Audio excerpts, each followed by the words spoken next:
when you played with him here at Champions, did you always have a game? Was there always a bet? Yeah, he liked to bet it up. He did like to bet it up. One time, I'll never forget, at Seminole, Claude Harmon was the pro there, and he liked to practice down there. So we were coming through, and Middlecoff and I were going to play out there one day, and he said, "Will you and Middlecoff play Claude Harmon and I?" I said, at 5 o'clock in the morning, because Middlecoff, I know, would make 5 or 6 birdies, and I could help him a little bit. So we went out and played, and we won ourselves about $500. Hogan was a $50 player. He likes to play $50 Nassau.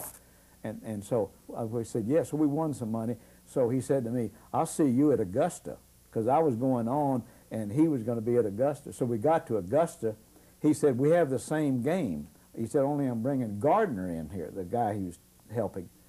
I said, "Fine." So we went out. He said, "How do you want to play?" I said, "As high as you want to go, anything." So he said, "I want Gardner at $50, I want Claude at $50, and I'm playing you." So we won some. Middlecoff shot like 65, and I helped him a couple of shots around there. So we put some more cash in our pocket. So the next day, he said, next day, he came out. I said, "Well, where's Gardner?" He said, "Gardner won't be here today." He said, "Just Claude and I," and he said, "I'm betting you double individually, you and me." Well, I knew that was going to be an overload.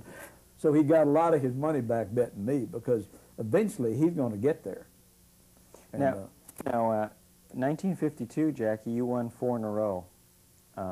You won the Masters, the PGA. And 53, Hogan had what people might consider the greatest year that, or one of the greatest years that anyone ever had. Won the Masters, the Open, the British Open. You were playing great at the same time. Can you just compare your game and maybe the rest of the tour versus Hogan during that stretch? Well, the rest of us could put it on the green. I could put it on the green. And I was a good putter, so it didn't make a lot of difference to me where I was. I mean, I don't want to be extremely far away, but I didn't really have to get it. Ben didn't feature himself as being a great putter. He was a great putter. DeMary told me, he said, for the cash, I've never seen him miss a 6-foot putt in my life, because he played a lot of full ball matches with him. He said, never did I see him miss a 6-foot putt. But Ben didn't make a lot of putts from 25 and 30 feet. So he put the ball in closer than we did. And when you put the ball in close and you start missing those, you start doubting yourself. Now, out here from 25 or 30 feet, I'd roll some and they'd go in. Wasn't even expecting them to go in. I just rolled it well enough, and I could roll it well enough. I could pace the ball well enough. I putted somewhat like Crenshaw putts, with a pacing mentality. Some of mine went in. You know, he thought that. So I realized that I could get on the green, and I don't think these guys are going to make all those putts.